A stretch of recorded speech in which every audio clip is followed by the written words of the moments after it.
So இதுதான் வந்து மழையோட மேஜிக்கே.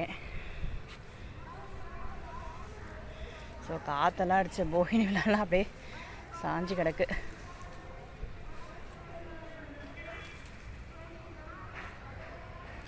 எல்லா செடிக்கும் வந்து ஒரு தெளிவு கிடைச்ச மாதிரியே இருக்கும். ஏன்னா மழை எப்போவுமே வந்து வாஷ் அவுட் பண்ணுறது மட்டும் இல்லாமல் பூச்சி கீச்சி ஏதாவது இருந்ததுன்னா கூட மொத்தமே வந்து கிளியர் பண்ணிடும். செடிகளும் வந்து ஒரு ரெஃப்ரெஷிங்காக இருக்கும் எப்போவுமே கார்டன். ஸோ எல்லாமே கொஞ்சம் ரீபோர்ட் பண்ணி இந்த இடம் தான் நான் வந்து ஃபுல்லாக அப்படியே ஒர்க் பண்ணிகிட்டே இருக்கும்போது முடிக்கும் போது வந்து மழை வர ஆரம்பிச்சிருது. ஸோ அதுக்கப்புறமா இதை வந்து க்ளீன் பண்ணாமல் போயிட்டேன். அடித்த காற்றுக்கும் மழைக்கும் சூப்பராக வாஷ் அவுட் ஆகிடுச்சு. இந்த மல்லிகைப்பூ பாருங்களேன், எவ்வளோ பெரிய பூவாக பூக்குது இல்லையா. இதோட காம்பும் பார்த்திங்கன்னா நல்ல நீட்டாக இருக்கும், நல்ல வாசமாக இருக்குது.